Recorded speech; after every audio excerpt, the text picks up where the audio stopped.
Dando sequência, vamos ouvir agora o presidente da Oi, Rodrigo Abreu.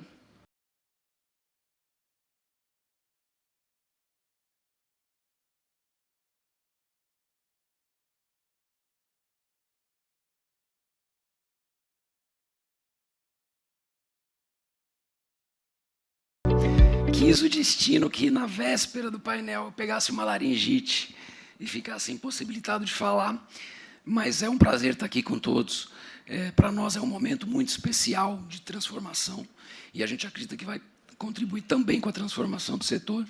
Como o Mário estava brincando ali, se fosse no metaverso eu poderia botar o meu avatar para falar, mas a gente ainda não está lá, então felizmente eu tenho um time muito competente. Então, o Cadu, que é o nosso VP regulatório institucional, vai fazer a nossa apresentação e depois participar do painel representando a empresa, mas é um prazer estar aqui com vocês. Desculpem pela completa falta de voz. Obrigado, gente.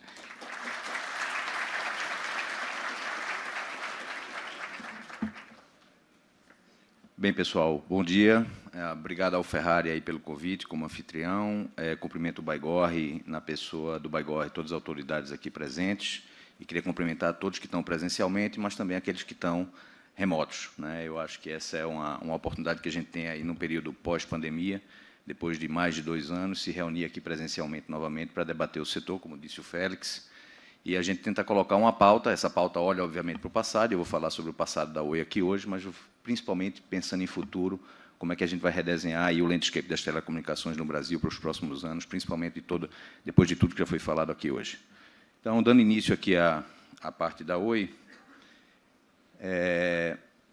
acho que a pauta do painel, né, olhar para o futuro, quem é também a nova Oi, a gente vai falar sobre quem é essa nova Oi, e aí a gente começa falando um pouco do passado, historiar esse passado. A recuperação judicial, todos sabem, começou lá atrás, em junho de 2016, e aí, colocando um pouco de humor aqui na fala, eu me lembro muito bem do dia que a gente teve que ligar aqui às 18 horas para o João Rezende e para o ministro Paulo Bernardo, na época, para dar notícia sobre o protocolo da recuperação judicial. Isso foi uma segunda-feira, final de tarde, início de noite, e a gente teve que dar essa notícia, que já era, de alguma forma, aguardada pelo mercado. A recuperação judicial ela tem como ordenamento a preservação de caixa, e, a partir desse momento, você senta, inclusive, para elaborar um plano de recuperação judicial, que, por sua vez, seria utilizado na Assembleia Geral de Credores. Eu vou me permitir aqui também brincar com o presidente da Anatel. Ele sabe muito bem como é agora um processo como aquele, é tenso, a gente teve a oportunidade de fazer 2 vezes, não tem nenhum mérito para isso, mas foi a maior recuperação judicial da época. Essa recuperação judicial de uma empresa de capital aberto, num setor extremamente complexo. Eu acho que isso, eu vou falar uns slides mais na frente, mas isso guarda uma história bonita, no sentido de você dizer que você conseguiu sobreviver. Naquele momento, o juiz também instituiu um novo conselho, aquele que foi um conselho transitório, formado por 6 membros, que depois foi ampliado para os 11, como nós temos hoje, e teve início, de fato, a recuperação judicial e a confecção do plano de recuperação judicial e sua aprovação na respectiva Assembleia. Em 2019, a gente iniciou uma nova fase. Nessa época, o Rodrigo estava no Conselho de Administração, teve um call to action para preparar um plano estratégico e olhar a empresa futuro, dentro ainda da recuperação judicial. Então, ele, como presidente de um dos comitês do Conselho de Administração, formulou esse plano estratégico. Naquela época, foi contratada uma consultoria Tier 1 para fazer esse estudo mundialmente, para ver onde é que a Oi poderia ter suas competências ampliadas, após um processo de recuperação judicial, e ela ambicionava aí continuar líder em alguns mercados, e aonde a gente tinha um gap tecnológico e não poderia ser líder. Então, nesse momento, tive que se tomar decisões do que fazer e do que não fazer. É uma decisão dura, não é uma decisão fácil. Essa decisão, novamente, foi capitaneada pelo Rodrigo enquanto conselheiro e presidente desse comitê, e, posteriormente, ele teve a oportunidade de executá-la, que é o que ele está fazendo aqui até hoje. E nós tivemos que, para poder colocar isso em prática, fazer uma nova Assembleia Geral de Credores. Foi uma segunda Assembleia. Essa Assembleia ela aditou o plano anterior, e, com isso, a gente teve a permissão do juízo para implementar o que eu vou falar agora um pouco mais na frente. Seria exatamente a venda de ativos. Essa venda de ativos ela aconteceu através das UPIs, Unidades Produtivas Independentes. A Oi Móvel foi uma dessas unidades, a Vital foi uma dessas unidades, e a gente, então, teve a aquiescência do juiz para fazer essa alienação desses ativos e, obviamente, corresponder àquilo que seria o plano de recuperação, a execução do plano de recuperação judicial da Oi. E tudo isso passa por uma simplificação operacional muito grande, que é o movimento que a gente fez e continua fazendo até agora dentro da companhia. É um desafio enorme, além de tudo isso que perfaz o processo de recuperação judicial. Aí vem a fase 3. Essa fase 3 é a implementação desse novo plano estratégico. Eu acho que todo mundo aqui conhece bem, isso teve amplificadamente na mídia, que foi a consolidação da venda das operações, a venda da Oi Móvel. A gente continua no mercado como Oi, mas a gente, sim, saiu do mercado móvel com a venda da Móvel. A gente também fez a alienação do controle da Vital. A Oi continua sócia na Vital, é uma das sócias, mas o controle foi vendido ao Banco BTG e hoje ele exerce isso, agora já, inclusive publicamente, após o closing. E aí nós demos início àquilo que é a preparação da nova Oi. A gente vai falar um pouco mais sobre isso lá na frente, eu vou preservar essa fala um pouco mais na frente. Onde é que nós estamos hoje? Nós estamos na fase 4. Assim, importante dizer, tudo isso que a gente fez no slide anterior, e aí foi comentado aqui, se eu não me engano, acho que pelo Griselli, se não me falha a memória, a gente fez durante uma... Não, desculpa, pelo Christian. A gente fez durante uma pandemia. Fazer tudo isso que a Oi fez durante uma pandemia, e operando tudo isso remoto, eu acho que foi um desafio hercúleo. E eu fiz questão de enfatizar isso aqui para vocês. Onde é que nós estamos agora? Nós estamos nessa fase de conclusão. Eu acho que a primeira pergunta que vem é quando é que a Oi sai de recuperação judicial. É em breve a resposta. Qualquer coisa além disso, por favor, perguntem ao Rodrigo, mesmo afônico. Nós concluímos, aí, como eu falei, a venda da Oi Móvel e a alienação do controle para a Vital, para o Banco BTG. Importante dizer, eu acho que já foi falado aqui hoje, mas nós quitamos integralmente o BNDES, e fizemos isso já usando a nova lei de falências, então isso é um marco inédito para as recuperações judiciais no Brasil, principalmente aquelas na proporção da Oi. Nós também quitamos todo o passivo que nós tínhamos de créditos não tributários junto à Anatel como credora, mas na transação via AGU, e novamente, essa transação ela se deu usando já a nova lei de falências, então eu acho que é uma evolução, a gente pode... Isso, no futuro, deve ser objeto de estudo acadêmico, porque você já tem comprovações reais de uso dessa nova lei de falências, agora no caso Oi. E entramos agora na fase de reposicionamento dessa nova Oi. Quem é essa nova Oi? A gente vai falar um pouquinho sobre ela, mas ela ainda está em fase de construção, para uma futura consolidação nesse sentido. Nós estamos calcados em 5 pilares. A aceleração do core business, a aceleração de novas fontes de receitas, acho que isso também foi explorado aqui pelo Christian na fala dele, a gente, obviamente, não tendo a móvel, mas a gente tem a fibra e a gente está explorando isso da forma nas casas passadas e nas casas conectadas que nós temos em nossa gama de clientes. Ela deixando de estar em recuperação judicial, ela vai focar mais no cliente, então o nosso compromisso aqui é cada vez mais, está mais focado no cliente. Ela ainda está passando por uma simplificação operacional muito forte, e a gente tem como desafio aqui concluir essa simplificação para exatamente ser uma empresa mais leve, mais ágil, como eu vou falar. E aí eu guardei o último pilar aqui, porque eu vou explorar ele um pouco mais na frente, é o equacionamento da concessão. Se falou muito aqui de futuro hoje, mas não há que se falar de futuro sem resolver o passado. Acho que a gente já perdeu o timing de resolver a concessão. Muito se andou. Em 2015 começou lá com o PL 3453 e a gente avançou depois para o PLC 79, já no Senado, depois a Lei 13879, depois o Decreto 10402, depois disso o RCON e outros regulamentos da agência, só que falta a gente, de fato, concluir esse capítulo da novela. Essa novela precisa ter um encerramento e a gente precisa virar essa página. Isso destrava valor e cria valor, porque você, como foi falado aqui, o 5G depende muito de infraestrutura, mas a gente precisa resolver o passado. Quantos de nós, nessa sala, gastamos horas por mês, por ano, ainda falando de concessão e tratando coisas... Recentemente, aqui eu vou usar também a guilhotina regulatória, acabou com listas telefônicas, quer dizer, eu tinha que me ocupar, treinar call center, fazer atendimento de lista telefônica. Esse recurso, ele drena, sim, tempo, dinheiro, atenção de profissionais que não precisariam mais estar na pauta esse tema. Então, acho que esse é um exemplo simbólico para falar que o equacionamento da concessão de uma vez por todas precisa acontecer.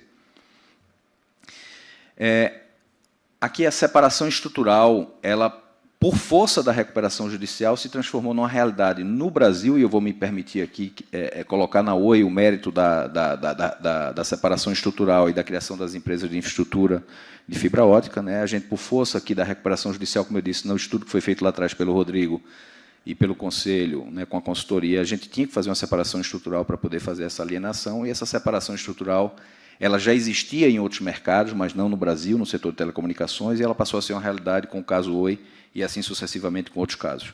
Então, a empresa, com essa separação estrutural, como eu falei, ela passa a focar mais em serviços e no cliente, e a parte de infraestrutura em si, que, por sua vez, está muito conectado com a fala que foi feita aqui pelo ministro Paulo Guedes. O Brasil, para crescer em PIBs de 3, 3,5%, 4% ao ano, depende muito de infraestrutura.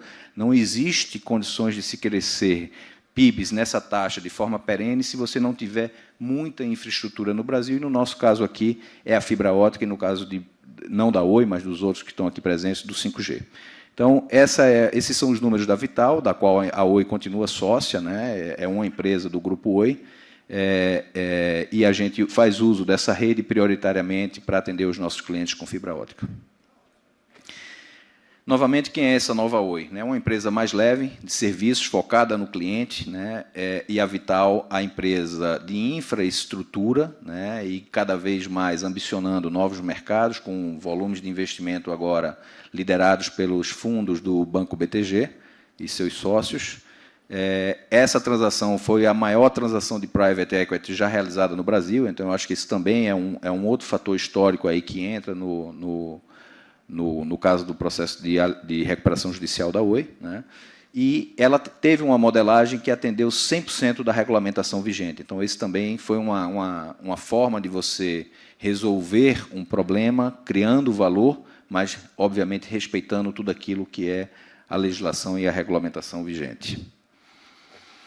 E, para falar um pouco de Oi, a gente tem um videozinho que já começou a ser veiculado, eu não sei se todos já tiveram a oportunidade de ver, a gente tem um vídeo que foi veiculado já em diversos canais de mídia, mas a gente vai passar aqui hoje, e, obviamente, isso também foi objeto de campanha interna dentro da empresa.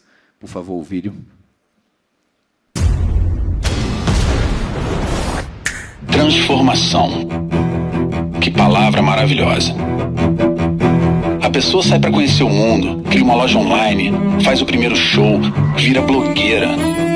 Para acompanhar tanta mudança, a Oi precisou se transformar também, por nós e por você. A partir de agora, surge uma nova Oi, com a fibra, para você tirar o máximo do mundo digital. Ter a casa toda conectada, fazer negócios, criar negócios. Fazer do simples ao extraordinário. Porque quando bate aí aquele e se... bate aqui aquele por que não. Nova Oi. Simples, poder, fazer. Oi. Obrigado. Não, obrigado a ele, desculpa, não terminou ainda. Quem é essa nova Oi? Essa nova Oi é uma empresa de faturamento na ordem de 10 bilhões de reais. Nós também temos aqui, apesar de ser uma empresa asset light, investimentos da ordem de 2 bilhões de reais para esse reposicionamento, né? A gente vai falar um pouco, eu vou dar exemplos aqui disso. Por exemplo, novas tecnologias que a gente vai atender o cliente, mas principalmente, por exemplo, no caso do B2B, né, do Oi Soluções. É uma empresa que tem 16 milhões de clientes e ela continua trabalhando em todos os segmentos da economia, né? Desde de pessoa física a pessoa jurídica, nos seus diversos segmentos. É uma empresa focada, como eu falei agora há pouco, em serviços. E, do outro lado, a Vital, né, a planta da Vital, a gente explora um footprint aí de aproximadamente 16 milhões de casas passadas, e esse número tende a crescer. Existe um plano estratégico da Vital que está sendo colocado em curso, esses números já foram falados publicamente. Nós temos hoje já cerca de 30% do market share, somos líderes em mais de 17 UFs, né, e temos crescido, aí, apesar da pandemia, em taxas acima de 100% ao ano de crescimento. Temos hoje 4 milhões de casas conectadas. E, como eu falei, um portfólio de soluções digital que vem crescendo. Essa é a nova proposta de valor para a Oi, colocar serviços em cima da fibra, né, nas casas conectadas, e esse tem sido o desafio agora crescente da companhia. No caso do B2B, né, o nosso segmento para atendimento de empresas e governo, é a Oi Soluções, e ela também vem se reposicionando com um novo portfólio de produtos e serviços, né, principalmente agora voltados para TIC, onde você vai além da questão da conectividade e vai para a parte de TI. Esse tem sido agora a agenda de reposicionamento do Oi Soluções. E aí a gente chega no tema do equacionamento da concessão. Esse é um tema, como eu falei, que a gente tem que virar a página. A Oi, lá atrás, quando participou do processo de privatização, as empresas que estão hoje como concessões nas áreas da região 1 e 2, né, o Grupo Oi, a gente teve um investimento massivo ali nos primeiros anos para atender aquilo que seria o desafio do lançamento da móvel e da longa distância nacional, e, obviamente, tinha ali uma trajetória que deveria ser permeada ainda de forma neutropositiva, né, na sua trajetória de fluxo de caixa e de retorno para os acionistas até 2025. Isso não aconteceu. Em 2016, no caso das empresas do Grupo Oi, isso se transformou em fluxo de caixa negativo, e a gente hoje tem o desafio, né, de equacionar essa concessão, e eu vou falar um pouco mais na frente, né, de forma antecipada aquilo que seria a adaptação do modelo. Então, esse é o desafio. É um desafio que a gente já vem discutindo com o regulador. Ele depende majoritariamente de uma agenda infralegal, né, tanto da Anatel quanto do Ministério das Comunicações, no limite, mas teria, sim, alguma coisa que seria além da agenda infralegal, mas o destaque aqui seria para o que estaria no escopo de atuação tanto da Anatel quanto do Ministério das Comunicações. Aqui, reforçando mais uma vez a questão da atratividade que existia no STFC, né, no Serviço Telefônico Fixo Comutado, ele, com a substituição tecnológica que houve, né, tanto por parte do SMP, da voz do SMP, que passou a substituir aquilo que era a utilização da voz fixa, mas agora, mais recentemente, pelo uso de aplicativos. Todos nós aqui temos o hábito agora de ligar via um OTT, né? Então, essa substituição fixo-móvel e fixo-dados é o que acabou com aquilo que era a atratividade do STFC. Entretanto, todavia, contudo, as obrigações não seguiram a mesma trajetória, e então nós temos essa assimetria aí que gera aquele fluxo de caixa negativo que eu mostrei no slide anterior. Então, o pedido da Oi, né, e ela tem apresentado manifestações formais dentro de todos os processos na Anatel e, eventualmente, em qualquer outra consulta pública que ela possa registrar, para a gente fazer o equacionamento da concessão, que eu exploro um pouco mais nesse outro slide. Então, o equacionamento da concessão a gente classifica como uma terceira via, né, em relação à adaptação do modelo e à arbitragem. Isso tem que acontecer de forma precedente, né, à adaptação do modelo.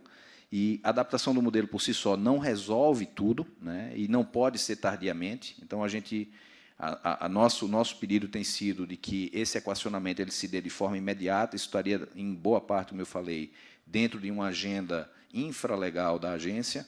E todos esses processos, na verdade, eles são convergentes. Eles, lá na frente, eles se somam, né, e resolvem, como eu disse, vira a página do STFC de uma vez por todas. Na pauta ESG, a Oi também teve, aí, apesar de todo esse movimento do processo de recuperação judicial, a manutenção da sua agenda ESG, tanto na frente ambiental quanto energética, mas, principalmente, e o destaque nosso aqui, vem na educação. A manutenção do Oi Futuro, né, que é o nosso Instituto de Educação e Cultura, ele foi mantido, e a gente tem, sim, hoje, inclusive, um Oi Futuro revigorado, renovado, com uma pauta muito mais focada em educação e cultura, mas principalmente educação. Não sei se todos conhecem, mas nós temos dois polos de excelência, um no Rio de Janeiro e outro em Recife, que é o NAVE, atendendo alunos do ensino público, e a gente usa isso como referência para outros programas que o Oi Futuro também faz. E, por último, né, a agenda do que seria aqui o painel, né? A gente acredita, sim, né, saímos orgulhosos dessa história da Oi. Ela se confunde com aquilo que foi, né, o movimento, como eu falei, de privatização lá atrás, dada a abrangência de atendimento da Oi, né, no Brasil. A gente tem, sim, uma forte agenda aí no equacionamento da concessão e na conclusão da adaptação do modelo do STFC. Mas a Oi segue de forma inovadora, né? Ela segue agora numa pauta em cima da fibra ótica, usando bastante infraestrutura, que também vai ser utilizada pelo 5G, mas ela continua aí revigorada agora e, em breve, fora do seu processo de recuperação judicial. Era isso. Muito obrigado.